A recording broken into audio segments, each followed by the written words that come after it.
Mes chères ambassadrices, j'espère que tu vas bien, que tu passes un bon dimanche. Le thème de cette vidéo est le suivant.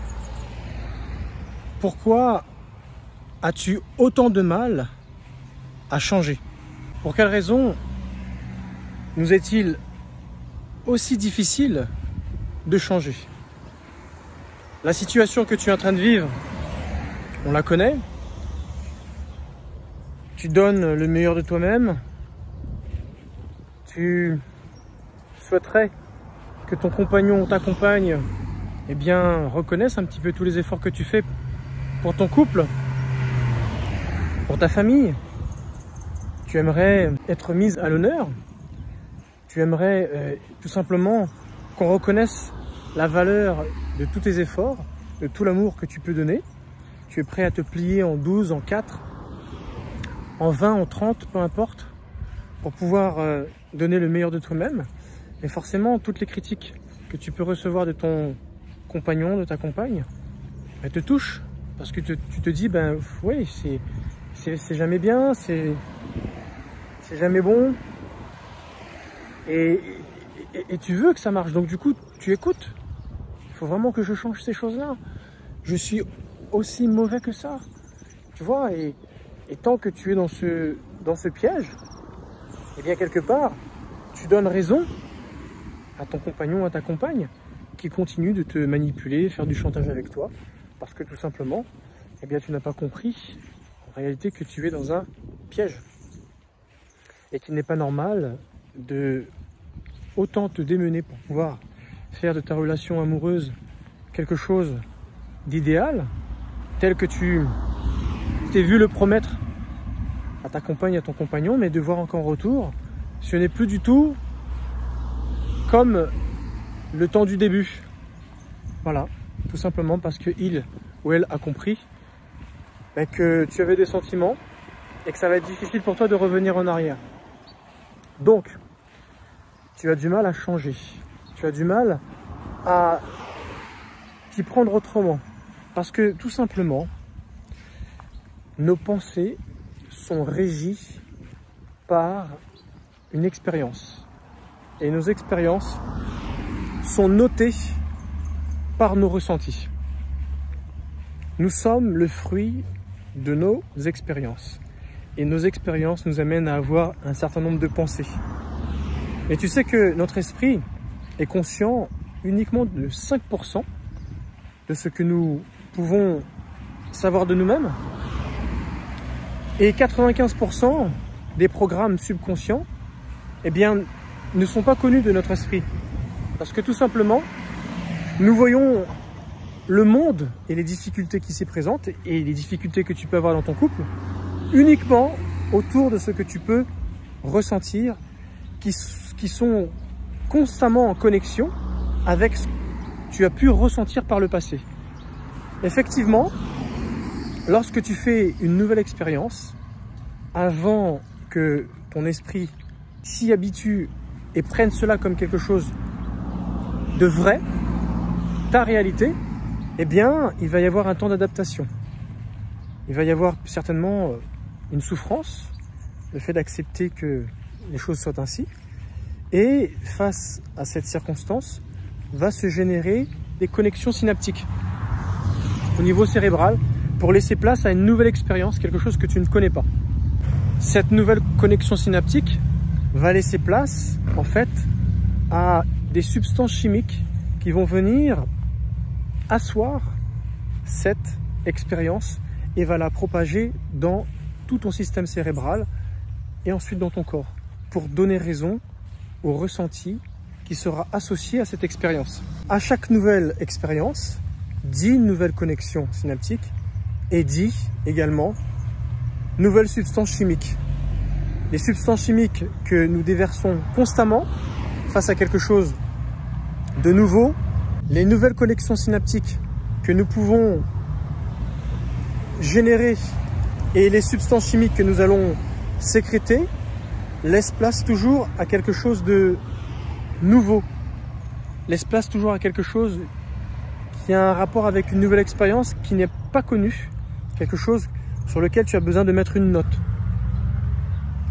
Et cette note, elle est toujours en rapport avec ton ressenti. Donc il va y avoir ce qu'on appelle une synergie entre ton cerveau, l'analyse qu'il aura fait de la situation, et ce que ton corps en aura ressenti. Voilà la connexion, le lien, la synergie qu'il va y avoir entre l'analyse du cerveau, créer une nouvelle expérience, et ce ressenti qui aura un lien direct avec le corps, qui va se libérer par des substances chimiques. Donc les substances chimiques auxquelles nous avons régulièrement affaire, lorsque nous vivons une nouvelle expérience, donc c'est-à-dire, qui dit nouvelle expérience, dit stress, parce que c'est quelque chose qui est inconnu, méconnu. Donc, qui dit stress, dit adrénaline, cortisol. Et bien sûr, pour avoir le contre-travail de cela, il faut que cette expérience soit acquise, soit acceptée. D'où substances chimiques, trajet synaptique, propagation de l'information pour dire que cette réalité est une réalité connue, acquise. Si jamais on a à revivre cette situation, à revivre cette expérience, ce sont ces connexions synaptiques et ces substances chimiques qui vont à nouveau se sécréter naturellement comme un trajet tout tracé sur lequel on n'a qu'à marcher facilement. On n'a pas à défricher, on n'a pas à créer la voirie parce qu'elle est déjà faite. L'être humain est fait de choses toutes simples, en ce sens qu'il va toujours à l'essentiel, il n'aime pas se compliquer la vie et il va toujours vers les choses qu'il connaît. C'est pour cette raison que lorsqu'on vit une expérience qui est déjà connue, le stress n'existe pas parce que tout simplement ces connexions existent déjà et les substances vont tout de suite interagir. C'est quelque chose qui va se faire de l'ordre de la fraction de seconde et on va tout de suite comprendre de quoi il en retourne, qui nous permettra en fait d'avoir le comportement, l'action en adéquation avec la situation. Mais quand c'est une situation qu'on ne connaît pas, forcément il faudra une nouvelle analyse, une nouvelle expérience, un nouveau ressenti, de nouvelles connexions, de nouvelles substances chimiques qui vont se sécréter pour donner une note à ce lien nouveau que nous allons vivre avec cette nouvelle expérience.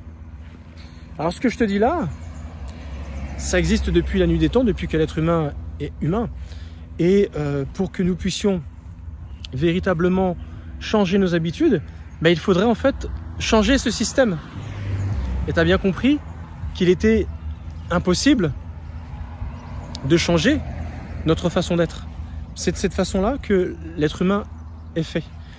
On a besoin de vivre l'expérience, d'en avoir un ressenti. Mais le problème de cela, c'est que chaque ressenti détermine nos pensées. C'est l'expérience qui détermine nos pensées. Si jamais on a eu une mauvaise expérience de quelque chose, eh bien, on aura forcément un data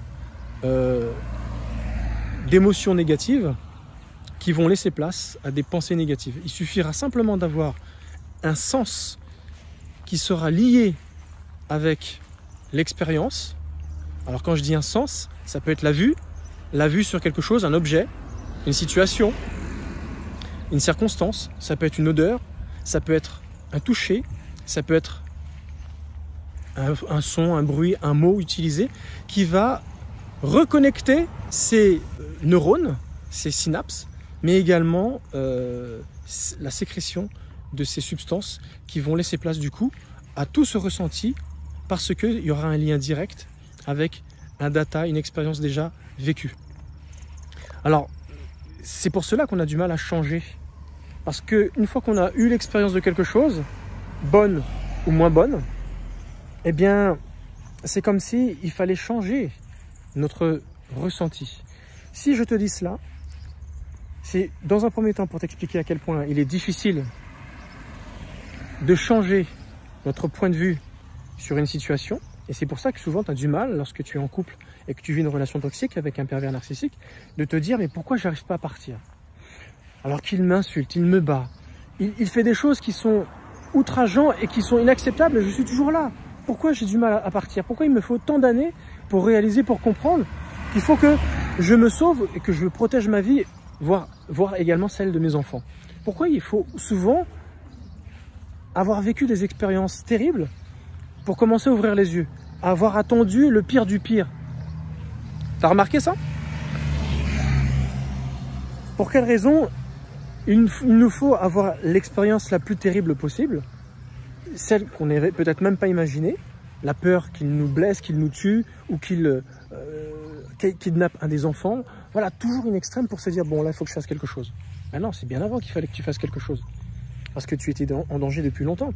Mais ce qui te retenait, c'est parce que les signaux de tes expériences passées n'étaient pas en adéquation avec ce que tu aurais voulu changer à ce moment-là. Tu as le désir, tu as toujours eu le désir d'avoir une bonne relation de couple, comme je l'ai dit en introduction tout à l'heure. C'est pas du tout l'image que tu te faisais de la vie de couple, mais pourtant, après moult expériences et mauvaises expériences vécues avec ton compagnon, ta compagne, tu restes, malgré les insultes, malgré tout ce qu'il y a de négatif, tu continues de rester avec. Il y a un problème. Pour quelle raison? Parce que tout simplement, tu as fini par acquiescer, être d'accord avec la manière dont on te traitait. L'expérience que tu as eue de toi vis-à-vis de l'autre, celle qui consistait à devenir une proie facile au harcèlement, n'est pas venue suite à ta relation avec ton compagnon ou ta compagne. Non, c'est quelque chose qui existe depuis ton enfance. C'est dans ce berceau-là que tu es devenu une proie facile au harcèlement. Donc dis-toi bien une chose, puisque c'est quelque chose qui a vu le jour depuis ton enfance, ça veut dire que ton expérience passée, tes connexions synaptiques et tes substances chimiques datent de cette période. Donc du coup, l'expérience que tu as eue du fait qu'on ne te prenne pas au sérieux, du fait qu'on ne te respecte pas, on t'a toujours traité d'une mauvaise façon, toujours relégué au second plan, la cinquième roue du carrosse. Voilà, tu n'avais pas le rôle et tu ne pouvais pas prétendre à quelque chose de meilleur parce que tu étais déjà traité de la sorte, même si c'était insinueux, inconscient, non perceptible. Voilà, le conditionnement de l'éducation que tu as pu recevoir, comme j'ai pu l'expliquer dans certaines vidéos, ont fait que tu avais déjà ce data. Voilà pour quelle raison il a été très facile pour toi, quand tu étais en ménage avec quelqu'un qui te maltraitait, ben, en fait, d'être déjà habitué à ce genre de traitement. Et c'est comme si tu n'avais pas compris, parce que c'est quelque chose qui pour toi était devenu un acquis, un data acquis, avec la route toute tracée, ben voilà, c'est comme ça qu'on te traite, et tu n'as même pas cherché à te dire, ben non, moi c'est pas ce que je veux, et c'est pas ce que tu veux, c'est pas du tout ce que tu veux. Mais entre te le dire, constater que tu es malheureuse, constater qu'il y a quelque chose qui devrait changer, et te mettre en action pour changer, c'est le jour et la nuit. Donc c'est pour cette raison qu'on a du mal, autant de mal à changer.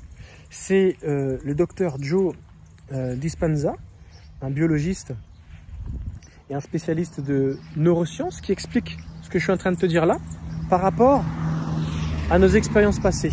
Nos pensées sont dictées directement par notre expérience ressentie. Si dans ton enfance on t'a traité comme une serpillière et que tu as un rêve de réussir ta vie de couple, tu peux être sûr que déjà d'une, tu vas attirer des prédateurs, et quand tu vas tomber amoureux, eh bien le piège se referme sur toi. Tu vas revivre bizarrement des choses que tu as déjà vécues dans ton enfance. Quelqu'un qui n'était pas forcément choyé, pas beaucoup d'affection, où on te manipule facilement, où on te fait beaucoup de chantage. Et bizarrement, quand tu vis ces choses, te rebeller ou te dire non, je veux pas, tu n'y arrives pas. Tu as du mal à changer parce que c'est déjà un acquis chez toi. C'est quelque chose que tu as déjà vécu, c'est quelque chose que tu connais, et donc c'est quelque chose qui est accepté. Niveau cérébral, c'est quelque chose qui est déjà en pleine connexion avec tes ressentis du corps. Donc, ce que je suis en train de te dire là, si tu veux changer tout cela, il n'y a qu'une seule chose à faire. Faire de la psychothérapie, c'est une chose. Faire du développement personnel, c'en est une autre. Mais s'il n'y a pas un travail sur ton passé, changer tes émotions du passé par rapport à ton expérience vécue du passé qui a fait de toi une victime, une proie facile, s'il n'y a pas ce travail sur le passé, ça ne te mènera nulle part. Ça, c'est la première étape, c'est-à-dire faire un travail sur le passé. De ce passé, faire une passerelle vers ton présent. Et une fois que tu es au présent, rééduquer ton ressenti par rapport à ce que tu as pu vivre, mais que tu dois changer le ressenti par rapport au vécu. Tout simplement pour t'empêcher d'accepter de vivre un tel traitement. Dans le présent, il faut que tu t'éduques à ne plus accepter qu'une personne te traite de la sorte. Mais cette éducation, cette rééducation n'aura de poids et de réussite que si jamais il y a eu le travail sur le passé. Sinon, ça ne sert à rien. Une fois que tu es rééduqué, là, tu pourras te projeter dans le futur et créer cette passerelle du présent vers le futur en travaillant sur justement l'attraction, être attiré tout simplement vers les personnes qui vont apprécier qui tu es, te le rendront en retour pour enfin tomber avec la bonne personne et bien sûr avoir des relations humaines dignes, qui te respectent, qui respectent qui tu es, ton identité, qui te rendra heureuse et bien sûr, qui sait, tomber sur l'âme sœur. Voilà le travail qu'il y a à faire, ces deux passerelles, passé, présent, présent, futur. Si jamais tu ne fais pas ce travail, ça ne pourra pas fonctionner. C'est pour ça que je dis psychothérapie, oui.